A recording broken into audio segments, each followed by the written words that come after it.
इस धरती पर सांपों की प्रजातियां लगभग 3000 से अधिक पाई जाती हैं, जिनमें से कुछ प्रजातियां इतनी जहरीली होती हैं जिनका अंदाज लगा पाना काफ़ी मुश्किल है, तथा कुछ इतने फ्रेंडली होते हैं जिनके साथ बच्चे भी खेल सकते हैं।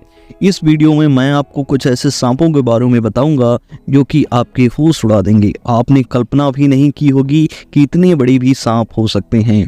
तथा इस वीडियो में हम बात करेंगे कि सबसे बड़े और भयानक सांप कहाँ पाए जाते हैं, आखिरकार इतने बड़े सांप क्या खाते हैं तथा इनका जहर किस यूनिट में। बात करते हैं ब्लैक मांबा। ब्लैक मांबा यह एक अफ्रीका के घने जंगलों में पाया जाता है। ब्लैक मांबा काले रंग का नहीं बल्कि हरे रंग का और ग्रे रंग का होता है। यह सांप इतना खतरनाक होता है कि इसका 1 मिलीग्राम जहर ही इंसान को मारने के लिए काफ़ी होता है। ब्लैक मांबा की लंबाई 2 से 3 मीटर तक हो सकती है। दुनिया का सबसे बड़ा ब्लैक मांबा 4 मीटर का पाया गया था। इसके भागने की गति लगभग 20 किलोमीटर प्रति घंटे की होती है।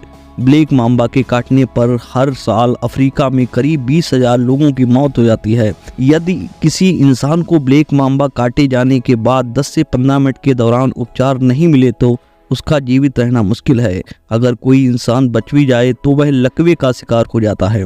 एक बार में मादा मांबा करीब 8 से 26 अंडे देती है। ब्लैक मांबा काले रंग का नहीं बल्कि हरे रंग का और ग्रे रंग का होता है।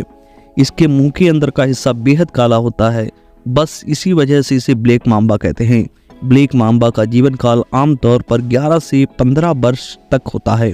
इसका वजन करीब 1.8 किलोग्राम तक होता है। ब्लैक मांबा हरे रंग के भी होते हैं, इसीलिए जंगल में इन्हें देख पाना काफ़ी मुश्किल होता है। यह अपने शिकार पर अचानक आक्रामक हमला करता है।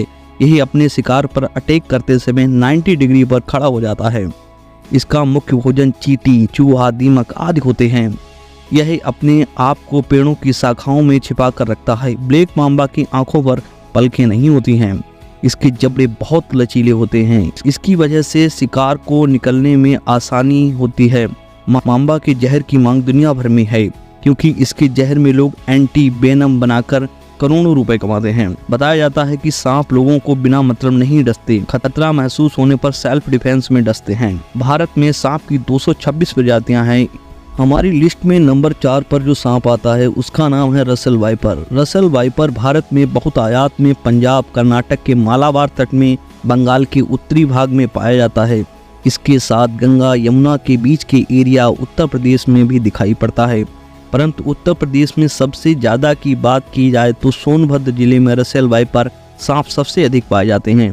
यह सांप भारत के 4 जहरीले सांप में गिना जाता है। भारत में इसे उत्तर प्रदेश में चित्ती या चितकौड़िया सांप के नाम से जानते हैं, तो कर्नाटक में इसे घनेश सांप कहते हैं। इस सांप का आकार युवा अवस्था में 4 फीट तक लंबा होता है। इसके मुंह का आकार तिकोना होता है।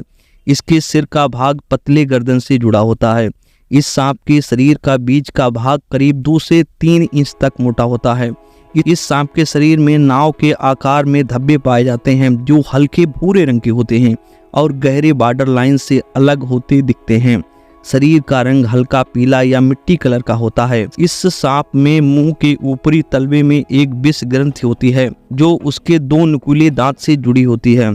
रसेल वाइपर सांप खेतों में रहता है, मुख्यतः धान के खेतों में पाया जाता है, इसलिए कई बार किसान इसके शिकार हो जाते हैं। सामान्य अवस्था में ये सुस्त सांप होता है। ये तभी व्यक्ति को काटता है जब आप उसके काट सकने की सीमा में होंगी। रसेल वाइपर में होमोटैक्सिन जहर पाया जाता है, यानी ये आपके रक्त को जमा सकता है। जबकि आप जानते हो 2 अन्य जहरीले सांप करैत व कोबरा सांप का जहर न्यूरोटॉक्सिन होता है, यानी उनके काटने से तंत्र फेल हो जाता है, मस्तिष्क काम करना बंद कर देता है। रसेल वाइपर सांप के काटने से रक्त नलिकाएं अंदर से जगह जगह फट जाती हैं। हमारी लिस्ट में नंबर 3 पर आता है eastern tiger snake. Eastern tiger snake यानी कि टाइगर स्नेक दक्षिणी ऑस्ट्रेलिया का एक बहुत बड़ा और अत्यधिक विषैला सांप है। टाइगर स्नेक का नाम उसकी बाघ जैसी धारियों के नाम पर रखा गया है। हालांकि कुछ टाइगर स्नेक में धारियां नहीं होती हैं। टाइगर स्नेक दुनिया के सबसे जहरीले सांपों में से एक है। ये पानी में भी आसानी से तैर सकते हैं। जब उन्हें खतरा महसूस होता है तो वे खुद को जमीन से ऊपर उठा लेते हैं और अपने सिर और गर्दन को लगभग एक कोबरा की तरह चपटा कर लेते हैं। यह स्नेक आमतौर पर 1 मीटर लंबे होते हैं लेकिन 1.5 मीटर तक बढ़ सकते हैं। इनका सिर उनकी गर्दन से थोड़ा चौड़ा और अलग होता है। टाइगर स्नेक के शरीर का रंग ग्रे, ब्राउन और काला होता है और इसका निचला भाग हल्का पीला या नारंगी होता है। अगर इनके प्रजनन की बात करें तो टाइगर सांप एक समय में 20 से 30 जीवित बच्चों को जन्म देता है। इनके काटने के बाद 30 मिनट से 24 मिनट के अंदर व्यक्ति की मौत हो जाती है। हमारी लिस्ट में जो नंबर 2 पे सांप आता है उसका नाम है किंग कोबरा। दुनिया का सबसे बड़ा जहरीला सांप किंग कोबरा को कहा जाता है। किंग कोबरा की लंबाई 13 फीट की हो सकती है, जिसकी पहचान बड़ा फन है। किंग कोबरा का साम्राज्य भारत से लेकर इंडोनेशिया तक फैला हुआ है। इसकी 4 प्रजातियों का पूरी दुनिया पर राज है, जो किंग कोबरा की प्रजातियों का शाही वंशज है। हमारी लिस्ट में सबसे पहले जिस सांप का नाम आता है उसका नाम है इनलैंड ताइपान। इनलैंड ताइपान को दुनिया का सबसे जहरीला सांप माना जाता है। वैज्ञानिकों के अनुसार इनलैंड ताइपान को काफ़ी भयंकर सांप माना जाता है। इस सामान्य सांपों की तुलना में काफ़ी भारी होता है। इसका शरीर मजबूत बनावट के साथ सिर आयताकार होता है। यह सांप सुबह के शुरुआती हिस्से में काफ़ी सक्रिय होता है और बचे हुए आधे दिन में इतना सक्रिय नहीं होता है, लेकिन आप इसकी सक्रियता को कभी कम मत आंकना, वरना ये आपके लिए सबसे बड़ी भूल हो सकती है। सबसे पहले इस सांप के बारे में 1879 में फ्रेडरिक मैकबॉय और 1882 में विलियम जॉन मैकले ने बताया, लेकिन अगले 90 वर्षों तक यह रहस्य बना रहा। उसके बाद इसकी खोज 1972 में हुई। आपको बता दें, सांप के जहर को LDS 50 पर मापा जाता है। School of chemistry university of Bristol की वेबसाइट के मुताबिक इनलैंड दुनिया का सबसे जहरीला और खतरनाक सांप है। इतने जहरीले व खतरनाक होने के बावजूद भी जनाब काफी शांत स्वभाव के हैं, बल्कि आज की तो दुनिया में जिसको थोड़ी पावर भी मिल जाए वह खुद को सुपर पावर समझने लगता है। वैसे एक और बात बता दें इनके बारे में, ये बिना मतलब के किसी की लकड़ी नहीं तोड़ते। अगर कोई इनके लकड़ी तोड़े तो फिर ये भागने पर भी नहीं छोड़ते। इनका ये एटीट्यूड इनको सबसे अलग बनाता है।